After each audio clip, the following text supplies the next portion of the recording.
ছেলের অস্বাভাবিক মৃত্যুতে বৃদ্ধ পিতা হাইকোর্টে দ্বারস্থ।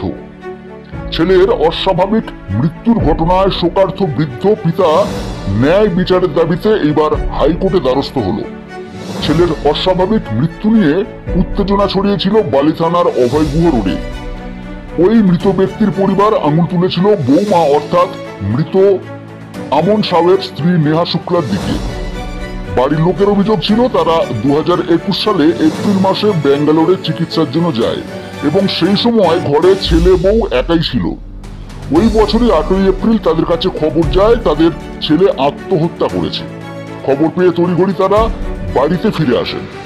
তাদের সন্দেহ হয় বৌমাকে, কারণ তাদের অভিযোগ বৌমা অর্থাৎ নেহা শুক্লার ফোনে আত্মহত্যার লাইভ ভিডিও পাওয়া গেছে এবং সেই সময়ে যে ভিডিওটি ভাইরাল হয় বালি থানায় এফআইআর করা হয় নেহা শুক্লার নামে, কিন্তু তথ্য প্রমাণের অভাবে কেসটা ধামাচাপা পড়ে যায়। বৌমা ঘর ছেড়ে অন্যত্র পালিয়েও যায়। 2024-এর শেষে মৃতের পরিবার সিআইডির কাছে আবেদন করে কেসটা পুনরায় তদন্ত করার জন্য। গত 10ই জানুয়ারি 2025 সিআইডি আসেন বালি থানায়। মৃতের পরিবারের লোকজনকে ডেকে জিজ্ঞাসাবাদ করেন। বালি থানার আধিকারিকরা জানায় কেসটা পুনর্বিবেচনা করে দেখা হচ্ছে। আমরা নতুন করে তদন্ত করছি, এই কেসটার সত্য উদ্ঘাটন করতে আমরা সাহায্য করব। আমার ছেলে ভালোবাসা করে বিয়ে করেছিল, দোকান ছিল ছেলের।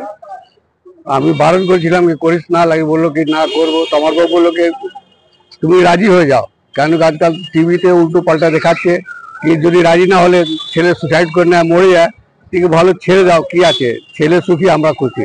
আমরা বিয়ে দিয়ে দিলাম। আমার বউ হার্টে পেশেন্ট আছে।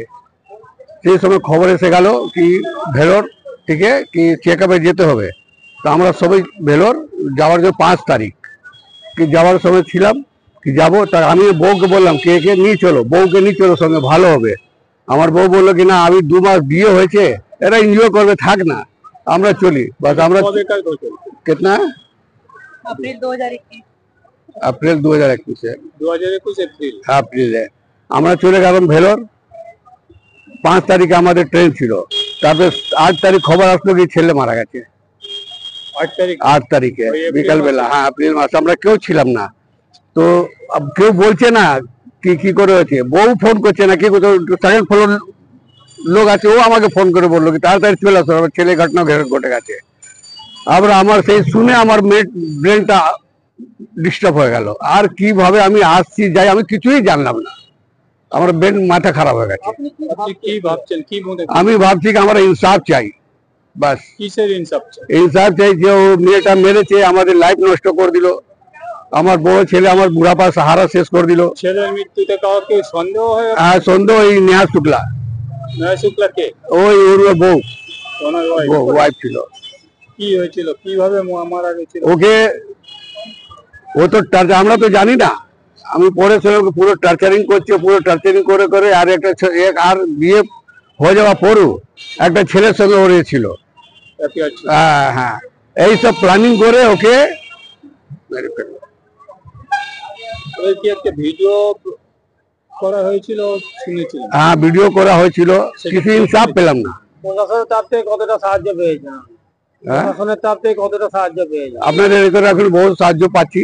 পুলিশের তরফ থেকে? পুলিশের সাহায্য তো পাইনি কোনো। এখন যা হচ্ছে ভেরিফাই।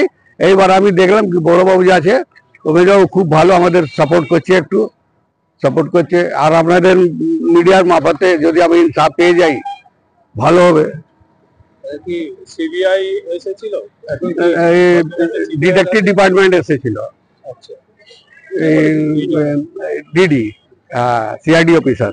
ও আমাকে বহুত জিজ্ঞেস করলো, মেয়েকে জিজ্ঞেস করলো, সবকিছু বললো হ্যাঁ ইনসাফ পাবেন, টেনশন নেবেন না, ইনসাফ পাবেন। আমিও বুঝতে পারছি এই যা ঘটনা হয়েছে। ওই বললো। কবে এসেছিল? 10 তারিখ। কোন মাসে? এই মাসে 10 তারিখ। এই মাসে 10 তারিখে এসেছিল। কি জিজ্ঞাসা করলো আপনাকে? এইসব কিভাবে কি হয়েছে না হয়েছে। তো আমি বললাম স্যার আমি তো কিছু বলতে পারবো না। এই যে ভিডিও যে হয়েছিল, যে ফাঁসি করছিল, বউ ভিডিও করছিল, দেখে ওর মাথা ওরও খারাপ হয়ে গেছে। আরে বাবা এইসব কি স্বামী মরছে মানুষকে ডাকবে। আমার ঘর থেকে 1 পা বাড়ালে বালকনি আছে, যখন ও গলা ডরি দিচ্ছে, হ্যাঁ তখন তো ও তো ডাকবে লোককে, কিন্তু ভাই চিলাচিলি করবে, কিছু করেনি, ও ভিডিও করছে, হাসছে। তারপরে চলে গেল সেকেন্ড ফ্লোরে, 8 ঘন্টা বসে গেল, 8 ঘন্টা পরে এসে তো পরে। আপনার নাম? আমার জগন্নাথ সাউ।